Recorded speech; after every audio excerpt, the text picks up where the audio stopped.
Alhamdulillahillazi arsala rasulahu bil huda wa dinil haqq liyuzhirahu ala dini kulli wa kafa billahi syahida. Ashhadu an la ilaha illallah wahdahu la syarika lah wa ashhadu anna sayyidana Muhammadan abduhu wa rasuluh. Allahumma salli wa sallim ala hazar rasulil azim wa ala alihi wa ashabihi ajma'in wa man tabi'ahum bi ihsanin ila yaumiddin. Ayyuhan nas ittaqullaha haqqa tuqatih wa la tamutunna illa wa antum muslimun. Saudara-saudaraku kaum muslimin rahimakumullah, usikum binafsi bitaqwallah wa ta'atihi la'alakum tuflihun. Puji syukur marilah kita panjatkan hanya untuk Allah, Tuhan semesta alam. Selawat serta salam marilah kita sampaikan untuk Rasulullah Muhammad SAW, keluarganya, para sahabatnya, dan kita umatnya, insya Allah termasuk umatnya yang istiqomah untuk mengikuti sunnah-sunnah beliau sampai kelak kita dipanggil oleh Allah Subhanahu wa Ta'ala. Mudah-mudahan kelak kita meninggal dunia dalam husnul khatimah. Saudara-saudara kaum muslimin yang dirahmati Allah, Allah memberikan kita kehidupan yang Allah nilai dari diri kita bukan siapa kita, lalu keturunan siapa, apa status sosial kita, bukan itu yang Allah nilai. Dalam surat Al-Mulk Allah jelaskan allazi khalaqal mauta wal hayata liyabluwakum ayyukum ahsanu amala. Aku jadikan dalam kehidupan ini selalu ada yang hidup, ada yang mati, ada yang melahirkan juga, ada yang meninggal tiap detik.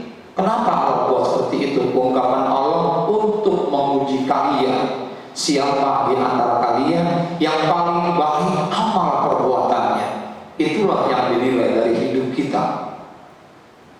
Hidup di alam dunia ini Allah berikan yang namanya petunjuk, yang namanya way of life, pedoman hidup. Apa pedoman hidup kita? Tentunya adalah kitab suci kita, Al-Quranul Karim. Al-Quranul Karim ini kitab suci kita.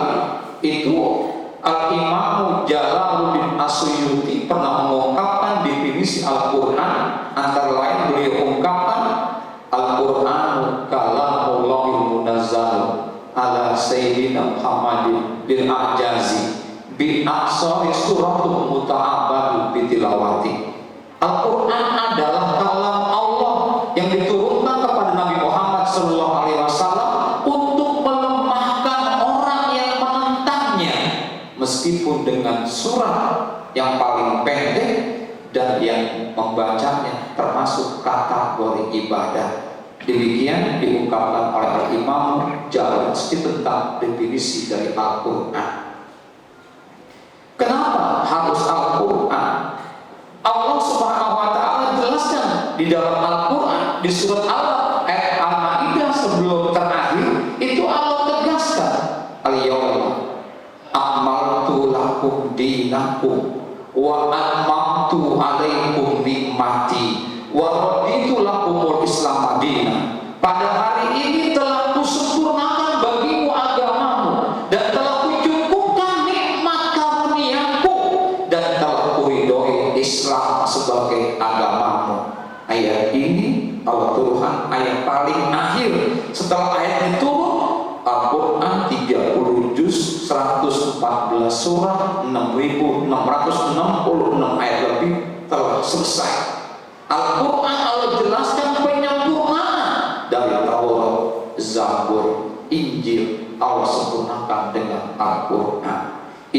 Allah jelaskan. Mengenai eksistensi Al-Quran, jangan ragu. Allah jelaskan, inna nahnu nazzalna dzikra wa inna lahu lahafizun. Kami yang turunkan Quran, kami yang akan pelihara Quran. Jadi jaminan mengenai eksistensi Al-Quran langsung pencipta jagat raya semesta ini, Allah Subhanahu wa Ta'ala. Mari, lalu bagaimana kalau kita pengen punya pedoman hidup ini Al-Quran dan kita bisa bahagia bersama Al-Quran? Ada 4 langkah yang harus kita lakukan kalau kita pengen bahagia bersama Al-Quran. Langkah yang pertama Nabi jelaskan dalam sebuah hadisnya, khairukum man ta'allama al-Qur'ana wa 'allama. Sebaik-baik kamu orang yang mau belajar dan mengajarkan Al-Quran. Jadi kiat pertama, langkah pertama kalau kita pengen bahagia bersama dengan Quran di kehidupan kita di dunia ini, bisa menyelamatkan kita di dunia ini nanti di alam akhir masuk surganya Allah SWT.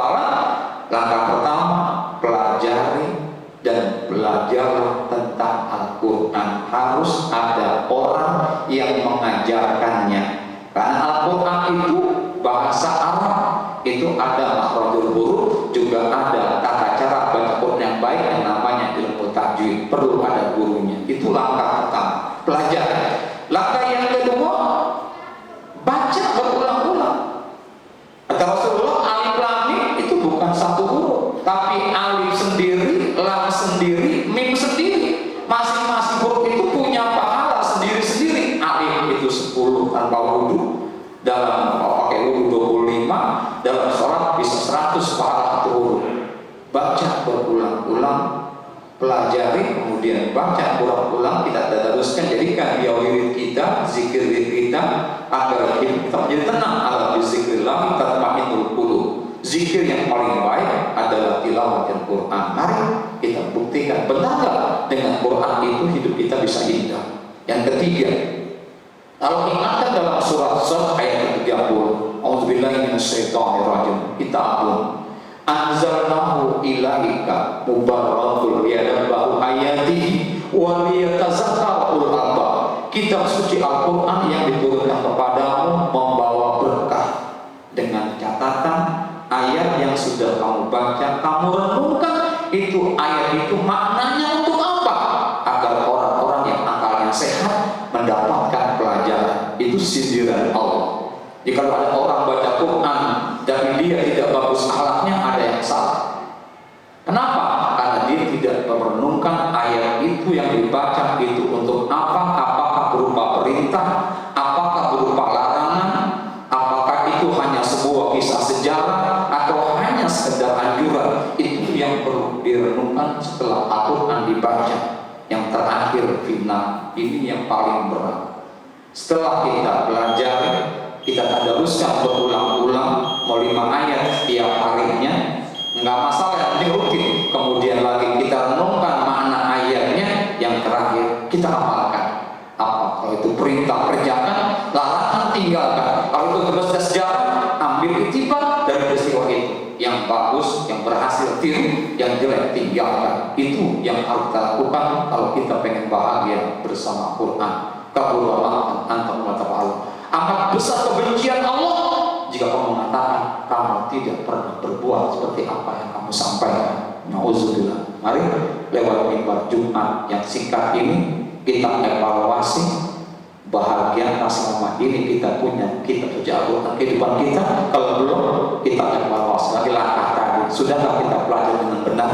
Sudah kita baca berulang-ulang? Sudah kita renungkan mana ayat untuk apa?